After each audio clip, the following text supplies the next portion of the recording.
पर्वत झुके तेरा नाम सुन, सागर गाए तेरा गुण, तेरी महिमा है अपरंपार।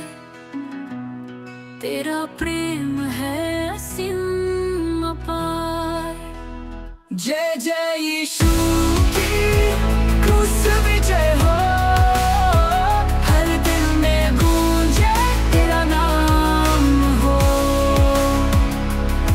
अंधकार को रोशनी दी, भटके को राह नई दी। तेरा वचन सच्चाई का दी, तेरी दया है हर पल करीब। जय जय यीशु की क्रूस विजय हो, हर दिल में गूंजे तेरा नाम हो।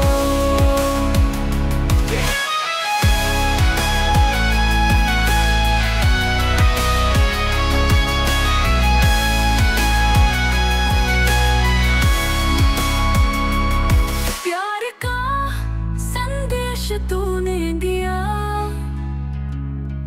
हर गम में तूने साथ दिया।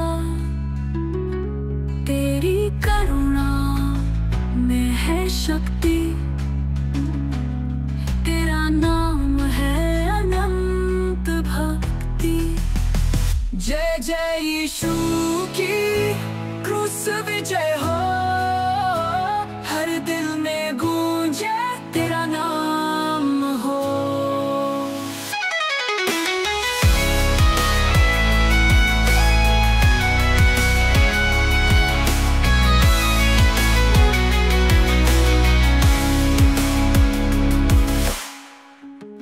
प्रिय प्यारे परिवार, प्रिय प्यारे भाइयों बहनों, बच्चों व युवाओं, मैं संदीप इग्नेस माखी हूँ।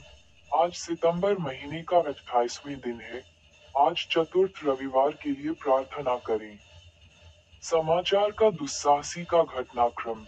देश में इस बार कई जगहों पर भारी बारिश हुई। दिल्ली एनसीआर जैसी जगहों पर भी बारिश के कारण यमुना खतरे के निशान पर रही। उत्तराखंड, हिमाचल और पंजाब तो बाढ़ में डूब गए। फसलें तबाह हो गई, घर मकान बह गए। खिलौनों की तरह कार बाइक तैरते नजर आए। कुदरत का कहर धार्मिक स्थानों पर देखने को मिला। श्री माता वैष्णो देवी धाम में लैंडस्लाइड की घटना को कौन भूल सकता है। ऐसे में सितंबर तक उम्मीद जगी कि अब मानसून लौट जाएगा और बारिश का कहर थम जाएगा। मगर मौसम विभाग के अनुसार मानसून 15 अक्टूबर तक लौटेगा। इस दौरान कई इलाकों में भारी बारिश हो सकती है। 24-27 सितंबर के दौरान झारखंड में बारिश होगी और 2 अक्टूबर को दशहरा पर्व के दिनों में बारिश का समर्थन किया। और क्या हालत है, रावण के पुतले जलाए हैं और नहीं, उसका कोई जवाब नहीं। प्रथम बाइबल पद पर बोले, नीतिवचन अध्याय 14 पद संख्या 26 में बोले, यहोवा के भय में दृढ़ भरोसा है और यह उसकी संतानों के लिए शरण स्थान होगा। अर्थ, इस वचन का अर्थ है कि जो व्यक्ति परमेश्वर का आदर और सम्मान करता है, उसके प्रति श्रद्धा रखता है और उसकी आज्ञाओं का पालन करता है, उसका जीवन एक मजबूत नींव पर खड़ा होता है। उसे परमेश्वर की सुरक्षा और मार्गदर्शन पर अटूट विश्वास होता है। ये सुरक्षा केवल उसी तक सीमित नहीं रहती, बल्कि उसकी आने वाली पीढ़ियों के लिए भी एक सुरक्षित आश्रय और आशीष का माध्यम बनती है। प्रार्थना। हे सर्वशक्तिमान यहोवा, हम आपके नाम का भय और आदर करना चाहते हैं। हमें ऐसा जीवन जीने की शक्ति दें जो आपको प्रसन्न करे, ताकि हमारा भरोसा केवल आप पर बना रहे। हमारी आने वाली पीढ़ियों को भी अपनी शरण में सुरक्षित रखें। आमीन। अनुवाक्य। परमेश्वर का आदर ही जीवन का सबसे मजबूत सहारा है। निवेदन। हे प्रभु, मेरे मन से हर प्रकार के सांसारिक भय को निकालकर अपना पवित्र भय स्थापित कर, ताकि मैं और मेरा परिवार सदा तुझ में सुरक्षित रहें। संदेश। आज के दिन अपने हर कार्य में परमेश्वर को प्राथमिकता दें। जब आप उसका सम्मान करते हैं, तो वह आपके जीवन में एक ऐसा सुरक्षा कवच बनाता है जिसे कोई भेद नहीं सकता। यह न केवल आपको शांति देगा, बल्कि आपके परिवार के लिए भी आशीष का कारण बनेगा। द्वितीय बाइबल पद पर बोले, प्रकाशना अध्याय 3 पद संख्या 19 में बोले, मैं जिन जिन से प्रेम रखता हूँ, उन सबको उलाहना और ताड़ना देता हूँ, इसलिए उत्साही हो और मन फिरा। अर्थ, यह वचन प्रभु यीशु के प्रेम को दर्शाता है। उनका डांटना या अनुशासित करना उनके क्रोध का नहीं, बल्कि उनके गहरे प्रेम का प्रतीक है। जैसे एक पिता अपने बच्चे को सही राह पर लाने के लिए अनुशासित करता है, वैसे ही परमेश्वर हमें पाप से दूर करने और आत्मिक रूप से मजबूत बनाने के लिए सुधारते हैं।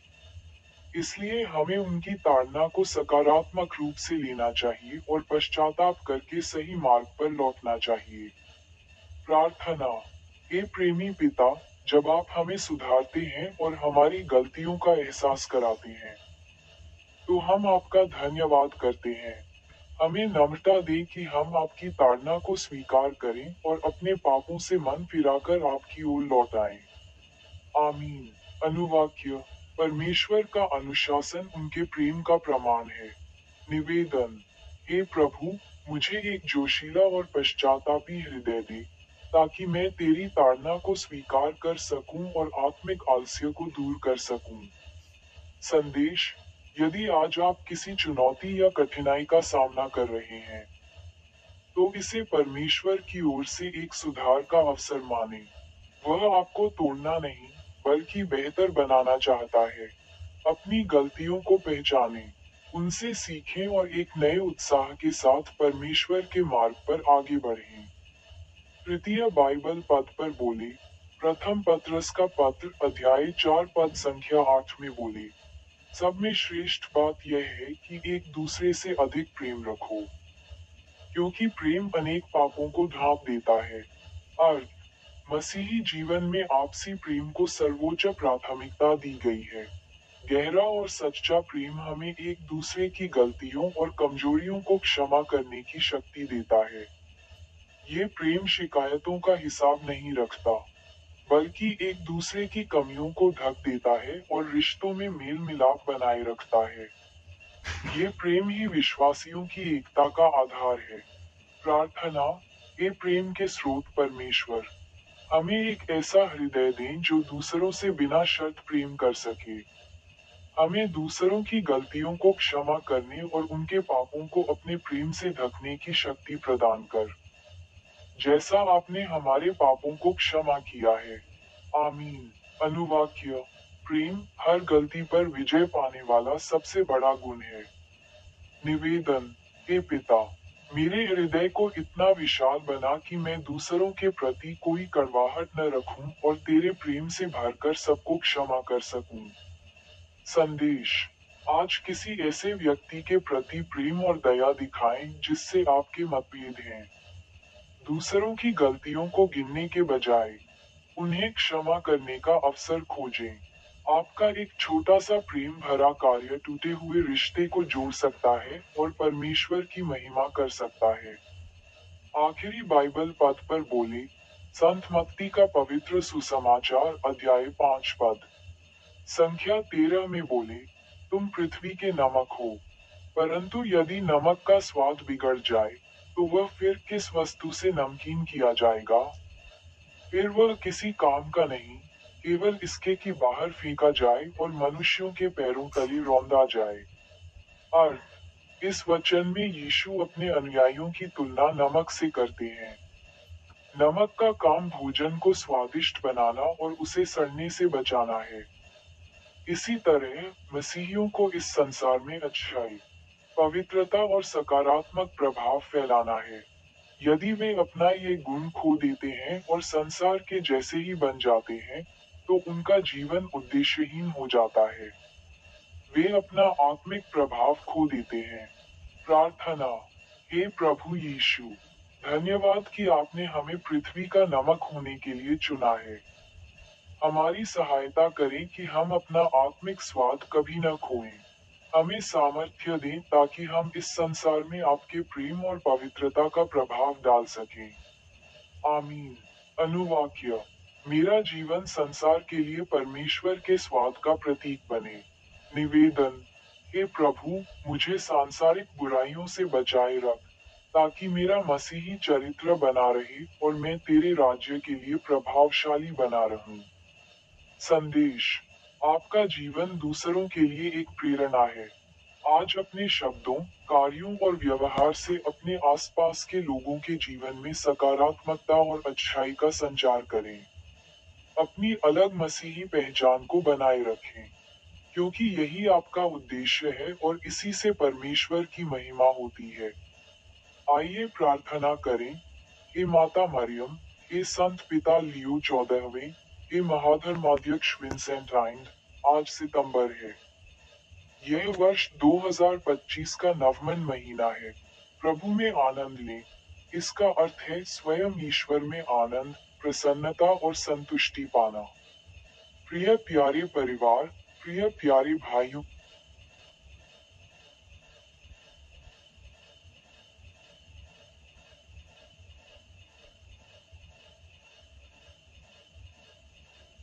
हे सृष्टिकर्ता, न्याय और करुणा के स्रोत, हम आपके सामने झुकते हैं। इस समाज में सत्य, न्याय और प्रेम की स्थापना हो। जहाँ गरीबी है, वहाँ समृद्धि आए। जहाँ बैर है, वहाँ भाईचारा पनपे। हमें शक्ति दे कि हम दूसरों की सेवा करें, कमजोरों की आवाज बने और हर व्यक्ति के मान सम्मान की रक्षा करें। हमारे हृदय में वह बदलाव लाएं, जिससे हम अपने समाज को एक बेहतर जगह बना सकें। शांति और एकता का मार्ग हमें दिखाएं। हम ये प्रार्थना करते हैं कि आपका राज्य हमारे बीच स्थापित हो। आमीन।